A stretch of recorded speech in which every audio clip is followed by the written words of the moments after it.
Assalamualaikum warahmatullahi wabarakatuh. Perkenalkan, nama saya Denny dengan NIM 2110417329. Baik, di sini saya akan menjawab soal UAS metode penelitian bisnis yang diampu oleh Pak Adi Mursalin. Baik, untuk soal yang pertama, sebutkan dan jelaskan judul proposal penelitian. Di sini saya mengambil analisis penggunaan metode Alman-Jaskor dan metode Spiringate untuk mengetahui potensi terjadinya financial distress pada perusahaan manufaktur, sektor industri dasar dan kimia, subsektor semen periode 2015 sampai 2019. Soal kedua, jelaskan bagaimana Anda menetapkan judul proposal penelitian Anda. Saya mengambil judul ini berdasarkan maraknya berita sekarang mengenai permasalahan pada perusahaan manufaktur di sektor industri dan bahan kimia. Perusahaan tersebut banyak mengalami penurunan dan peningkatan terhadap pendapatan mereka di setiap tahunnya. Di sini juga saya memilih metode analisis Alman-Jaskor untuk mempermudah analisis, dan pengumpulan data yang dilakukan juga bisa melalui situs dan atau web. Maka dari itu saya menetapkan judul tersebut dengan pasti. Soal yang ketiga, jelaskan latar belakang penelitian Anda dan jelaskan juga apa yang maksud dengan latar belakang. Jawaban saya, perusahaan dibentuk untuk mencapai tujuan jangka pendek dan tujuan jangka panjang. Memperoleh laba merupakan tujuan jangka pendek yang harus dicapai oleh perusahaan, dan meningkatkan nilai perusahaan adalah tujuan jangka panjang sebuah perusahaan. Laba tercipta atas hasil dari pendapatan atau penjualan perusahaan yang dikurangi biaya-biaya yang dikeluarkan oleh perusahaan. Biasanya perusahaan menggunakan laba yang diperoleh untuk mengembangkan dan mempertahankan keberlangsungan perusahaan. Laba yang diperoleh juga dapat mencerminkan keberhasilan manajemen dalam menjalankan usahanya. Para investor biasanya menilai sebuah perusahaan berdasarkan kinerja keuangannya. Sama halnya dengan perusahaan manufaktur, sektor industri dasar dan kimia, subsektor semen di Indonesia, yang terus berusaha melakukan peningkatan produksi dan pendapatan yang berujung pada peningkatan laba di setiap periodenya. Perusahaan manufaktur merupakan perusahaan industri pengolahan yang mengelola bahan baku menjadi barang jadi. Umumnya, perusahaan manufaktur identik dengan adanya pabrik untuk melakukan proses produksinya. Salah satu sektor perusahaan manufaktur yang terdaftar di Bursa Efek Indonesia adalah sektor industri dasar dan kimia, subsektor semen. Seringkali perusahaan yang telah beroperasi dalam jangka waktu tertentu terpaksa harus dalam kondisi kesulitan keuangan, financial distress, karena terus mengalami masalah keuangan di setiap periodenya. Baik itu terjadi masalah kerugian akibat piutang tak tertagih, pembayaran kredit yang tersendat-sendat, dan lain-lain. Hal tersebut akan merujuk pada terjadinya financial distress yang berujung pada kebangkrutan. Financial distress merupakan tahapan penurunan kondisi keuangan suatu perusahaan sebelum terjadinya kebangkrutan. Untuk itu, pengenalan lebih awal kondisi perusahaan yang mengalami financial distress menjadi penting dilakukan. Informasi lebih awal kondisi financial distress pada perusahaan memberikan kesempatan bagi manajemen, pemilik, investor, regulator, dan para stakeholders lainnya yang melakukan upaya-upaya yang relevan. Manajemen dan pemilik berkepentingan untuk melakukan upaya mencegah kondisi yang lebih parah ke arah kebangkrutan. Investor berkepentingan dalam mengambil keputusan investasi atau divestasi. Regulator seperti Bank Indonesia dan Badan Pengawas Pasar Modal dalam melakukan pengawasan usaha. Kondisi financial distress dapat dikenali lebih awal sebelum terjadinya dengan penggunaan suatu model sistem peringatan dini, Early Warning System. Model ini dapat digunakan sebagai alat untuk mengenai gejala awal kondisi financial distress untuk selanjutnya dilakukan upaya memperbaiki kondisi sebelum sampai pada kondisi krisis atau kebangkrutan. Soal yang selanjutnya, soal nomor 4, dari judul penelitian Anda di atas, coba Anda rumuskan permasalahan Anda dan ada berapa pertanyaan peneliti yang dapat Anda buat.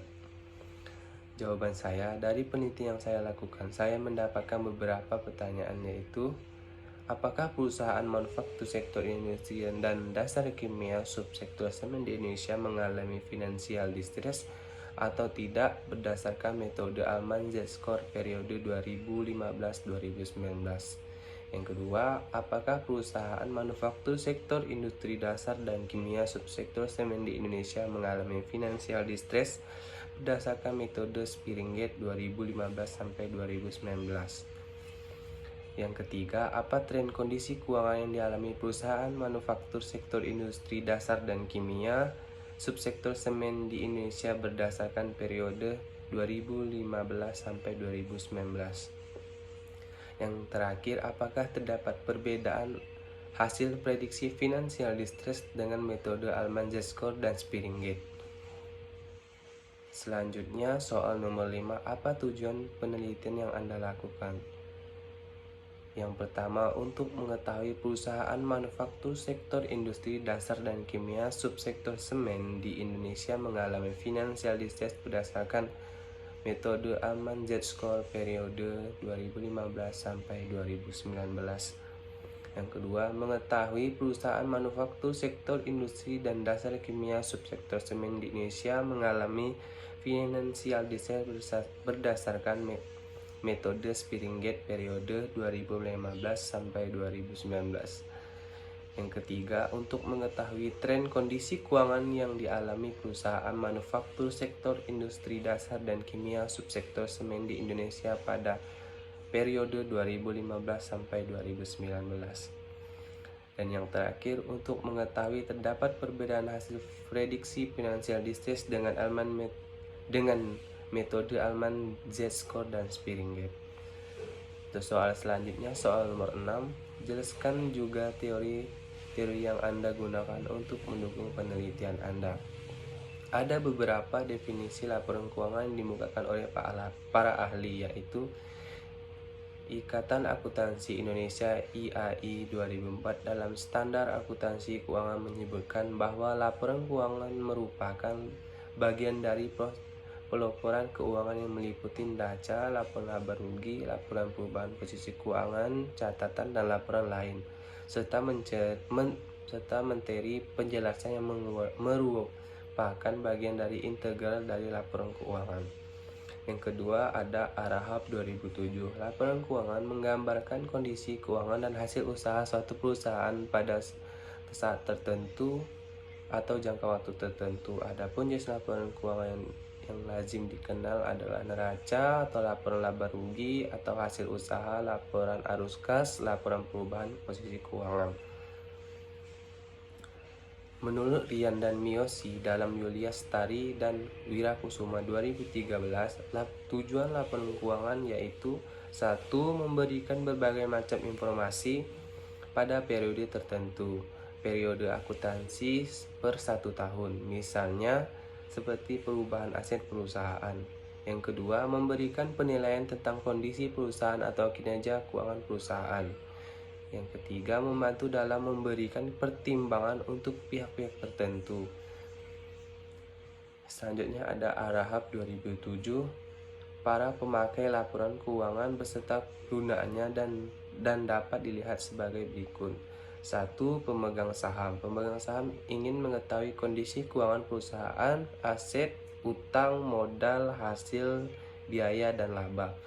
Pemegang saham ingin melihat prestasi perusahaan dalam mengelola manajemen yang diberikan amanah, ingin mengetahui jumlah dividen yang diterima, jumlah pendapatan per tahun per saham, jumlah laba yang ditahan, dan ingin mengetahui perkembangan perusahaan dari waktu ke waktu, perbandingan dengan usaha sejenis dan perusahaan lainnya. Yang kedua, investor. Investor ingin melihat kemungkinan potensi keuntungan yang akan diperoleh dari perusahaan yang dilaporkan. Ketiga, analisis pasar modal. Analisis pasar modal ingin mengetahui nilai perusahaan, kekuatan dan posisi keuangan perusahaan. Yang keempat, manajer. Manajer ingin mengetahui situasi ekonomis perusahaan yang dipimpinnya. Yang kelima, karyawan dan serikat pekerja. Karyawan perlu mengetahui kondisi keuangan perusahaan untuk mendapatkan atau menetapkan apakah ia masih terus bekerja atau pindah untuk bisa menilai apakah penghasilan yang diterima adil atau tidak. Yang keenam, instalasi pajak. Instalasi pajak dapat menggunakan laporan keuangan sebagai dasar untuk menentukan kebenaran perhitungan pajak, pembayaran pajak, pemotongan pajak, restitusi, dan juga dasar untuk penindakan. 7. Pemberi dana atau kreditur. Sama dengan pemegang saham, investor leader seperti bank, investment fund, perusahaan leasing juga ingin mengetahui informasi tentang situasi dan kondisi perusahaan baik yang sudah diberi pinjaman maupun yang akan diberi pinjaman. Selanjutnya ada Munawir 2007. Ada dua metode analisis yang digunakan setiap penganalisa laporan keuangan, yaitu analisis horizontal dan analisis vertikal. Analisis horizontal adalah analisis dengan mengadakan perbandingan laporan keuangan untuk beberapa periode atau beberapa saat sehingga akan diketahui perkembangannya. Metode horizontal ini disebut pula dengan metode analisis dinamis. Yang selanjutnya, analisis vertikal, yaitu apabila laporan keuangan yang dianalisis hanya meliputi satu atau suatu saja, yaitu dengan memperbandingkan antara pos yang satu dengan pos yang lainnya dalam laporan keuangan tersebut, sehingga hanya akan diketahui keadaan keuangan atau hasil operasi pada saat itu saja. Analisis vertikal ini disebut juga sebagai metode analisis statis karena kesimpulan yang dapat diperoleh hanya untuk periode itu saja tanpa mengetahui perkembangannya. Selanjutnya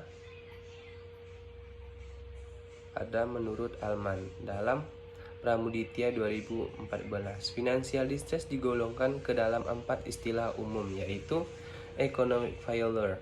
Economic failure atau kegagalan ekonomi adalah keadaan di mana perusahaan tidak dapat menutup total biaya termasuk biaya modal atau cost of capital. Yang kedua, business failure. Business failure atau kegagalan bisnis adalah bisnis yang menghentikan operasional karena ketidakmampuannya untuk menghasilkan keuntungan atau kreditur. Yang ketiga, insolvency. Insolvency terbagi menjadi dua, yaitu technical insolvency dan insolvency in bankruptcy. Technical insolvency atau insolvensi teknis terjadi apabila perusahaan tidak memenuhi kewajiban pada saat jatuh tempo walaupun total aktifanya sudah melebihi total hutangnya. Technical insolvency bersifat sementara. Jika diberi waktu, perusahaan makin dapat membayar hutangnya dan terhindar dari kemungkinan terjadinya financial distress. Tetapi apabila technical insolvency adalah gejala awal kegagalan ekonomi, maka kemungkinan selanjutnya dapat terjadi bencana keuangan atau financial disaster. Yang kedua, insolvency in bankruptcy. Kondisi insolvency in bankruptcy lebih serius dibandingkan dengan teknologi insolvency. Perubahan dikatakan mengalami insolvency in bankruptcy jika nilai buku hutang melebihi pasar aset yang dapat mempengaruhi kepada likuidasi bisnis.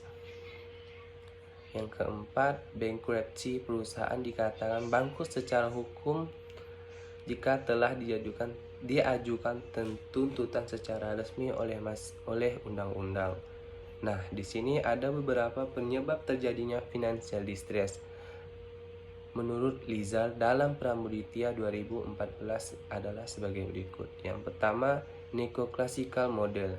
Financial distress terjadi ketika alokasi sumber daya tidak tepat.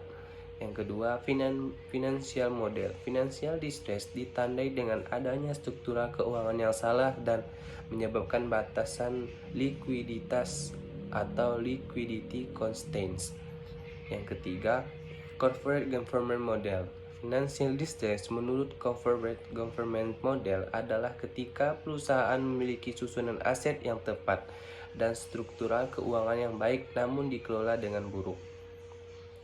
Model peningkatan dini early warning system dengan berguna sebagai informasi awal untuk mengantisipasi terjadinya financial distress. Model ini dapat digunakan sebagai sarana untuk mengidentifikasi terjadinya kesulitan keuangan sejak awal, bahkan untuk memperbaiki kondisi perusahaan.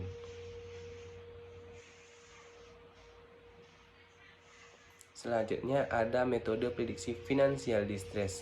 Pada bagian ini akan diuraikan lebih dari 3 model prediksi financial distress yang cukup populer. Model-model tersebut adalah Allman dan Spearinger. Maksud saya dua model prediksi. Yang pertama Allman. Setelah dipelopori Beaver tahun 1966, kemudian Edward Allman juga melakukan penelitian tentang financial distress. Allman melakukan apa yang Beaver 1966 sarankan di akhir tulisannya, yaitu melakukan analisis multivarian. Model yang dikemukakan Allman kemudian hari menjadi model yang paling populer untuk melakukan prediksi financial distress. Allman menggunakan metode Stepwise Multiphase Discriminant Analysis (MDA) dalam penelitiannya. Seperti regresi logistik, teknik statistika ini juga bisa digunakan untuk membuat model di mana variabel dependennya merupakan variabel kualitatif. Output dari teknik MDA adalah persamaan linear yang bisa membedakan antara dua keadaan variabel dependen. Penelitian Allman pada awalnya mengumpulkan 22 rasio perusahaan yang mungkin bisa berguna untuk memprediksi financial distress. Dari 22 rasio tersebut dilakukan pengujian untuk memilih rasio mana yang akan digunakan dalam membuat model. Pengujian dilakukan dengan melihat signifikansi statistik dan rasio, korelasi antara rasio, kemampuan prediksi rasio, dan judgement dari penelitian sendiri. Dalam pengujian rasio memilih 5 rasio dianggap terbaik untuk dijadikan variabel dalam model, yaitu working capital, retained earnings, EBIT, sales, dan sales. Selanjutnya soal yang ketujuh, coba Anda cari 3 penelitian terdahulu untuk mendukung penelitian Anda. Yang pertama, Beaver 1966 melopori kajian periode ini. Beaver menghitung rasio dengan kriteria yaitu tingkat kepopuleran rasio tersebut. Rasio memiliki kinerja baik pada studi sebelumnya, dan rasio tersebut dapat didefinisikan dalam bentuk konsep arus kas. Yang kedua, Allman 1968 yang dikenal dengan Allman ZITA yang telah banyak digunakan oleh perusahaan-perusahaan. Kerpu et al. 2003. Z-score model ini dipandang lebih akurat karena menggunakan kombinasi analisis rasio dengan statistik MDA (Multivariate Discriminant Analysis).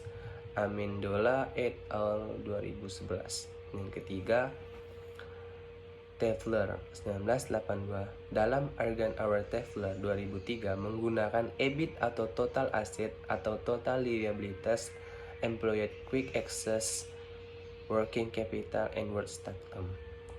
Soal yang selanjutnya, berdasarkan judul di atas, coba Anda buat dan jelaskan kakak berpikir Anda. Penjelasan: perusahaan manufaktur sektor industri dasar dan kimia subsektor semen pada PT Indosmen Tunggal Prakarsa Tbk, PT Semen Indonesia Persero Tbk, PT Semen Holcim Tbk banyak mengalami berbagai masalah keuangan hingga memicu kebangkrutan atau peningkatan dari ketiga perusahaan tersebut. Beberapa tersebut dilakukanlah pengujian menggunakan metode Allman Z-score dan metode Spearinger. Apakah perusahaan tersebut mengalami hasil financial distress yang menentukan 3 perusahaan tersebut mengalami distress atau non-distress? Soal yang ke-9, berdasarkan kerangka berpikir yang Anda buat, coba Anda rumuskan hipotesis Anda. Jika ada hipotesis, Di sini di penelitian saya tidak ada memasukkan hipotesis. Yang soal selanjutnya, soal ke-10, coba Anda jelaskan metode penelitian yang Anda gunakan, populasi dan sampel, teknik pengumpulan data, dan teknik analisis yang Anda gunakan. Di sini saya menggunakan penelitian atau menggunakan metode kuantitatif.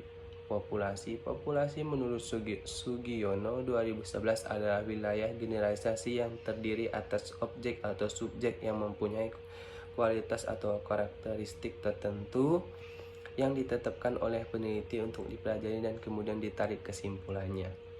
Sampel adalah bagian dari jumlah karakteristik yang dimiliki oleh populasi tersebut. Sugiono 2011, di mana penelitian ini menggunakan sampling jenuh. Sampling jenuh adalah teknik penentuan sampel apabila semua anggota populasi digunakan sebagai sampel. Penggunaan teknik ini sering dilakukan bila jumlah populasi relatif kecil atau penelitian ingin membuat generalisasi dengan tingkat kesalahan yang kecil. Penelitian ini menggunakan sampel laporan keuangan periode 2015 sampai 2019.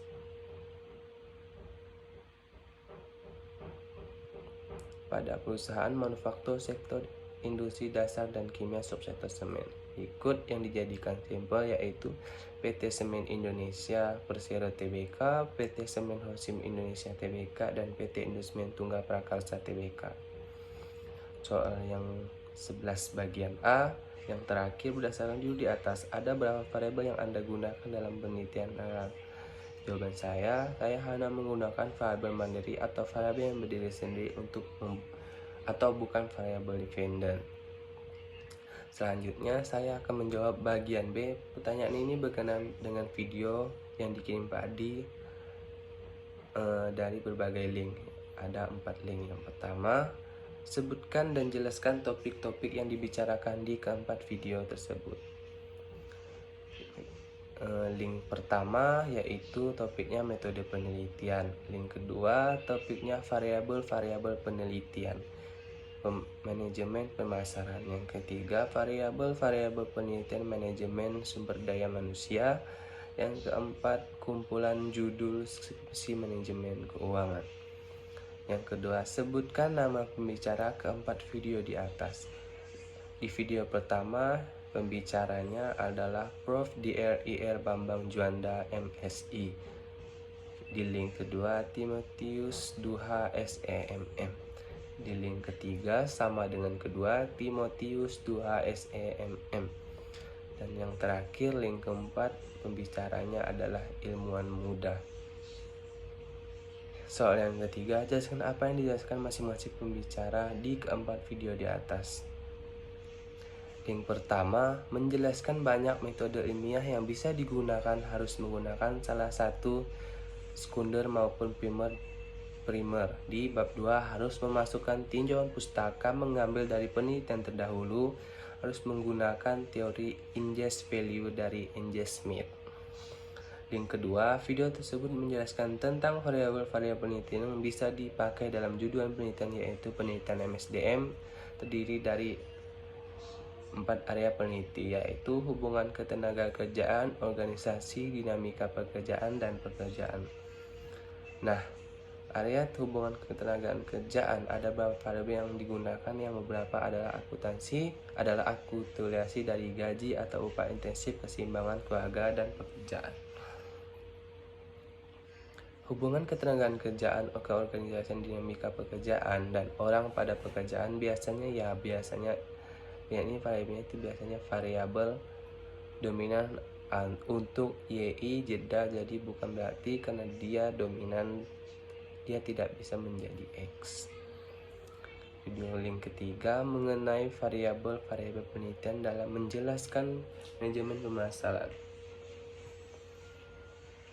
Fokus dalam pembagian variabel yang populer untuk penelitian manajemen pemasaran pertama adalah product price place, promotion market strategy, dan people pingin jadi. Inilah fokus pada variabel dominance manajemen pemasaran. Link yang keempat membahas terkait contoh-contoh judul skripsi jurusan manajemen keuangan, obligasi, ekonomi, materi akuntansi keuangan menengah, komputerisasi penganggaran asuransi dan manajemen risiko ekonomi korporasi dan lain. Yang soal keempat, manfaat dan pelajaran apa yang Anda boleh dari menonton keempat video tersebut. Yang pertama, mengetahui cara menentukan variabel dan mengumpulkan data sekunder maupun primer dan cara memasukkan teori terdahulu. Yang kedua, dapat mengetahui apa saja yang termasuk ke variabel untuk penelitian MSDM dan area apa saja yang termasuk dalam penelitian MSDM. Link ketiga, mengetahui apa saja variabel yang ada di penelitian pemasaran dan bagian-bagian harus dimasukkan dalam penelitian pemasaran. Untuk link terakhir, link keempat, mengetahui apa saja judul pembahasan dalam manajemen keuangan dan materi obligasi akuntansi menengah dan penganggaran akuntansi. Selanjutnya saya akan menjawab soal bagian C. Sebutkan tugas-tugas yang sudah Anda kerjakan selama Anda mengikuti kuliah metode penelitian bisnis. Yang pertama, mencari judul penelitian lalu dikonsultasikan. Yang kedua, mencari variabel dari beberapa judul. Yang ketiga, mencari penelitian terdahulu. Yang keempat, komen Instagram Pak Adi mengenai Metopen. Yang kelima, mencari teori-teori mengenai judul penelitian masing-masing. Yang kemarin membaca ringkasan dari bab 1 sampai bab 3 tentang metode penelitian. Sekian presentasi saya untuk memenuhi UAS metode penelitian bisnis. Kurang lebihnya saya minta maaf. Sekian, terima kasih.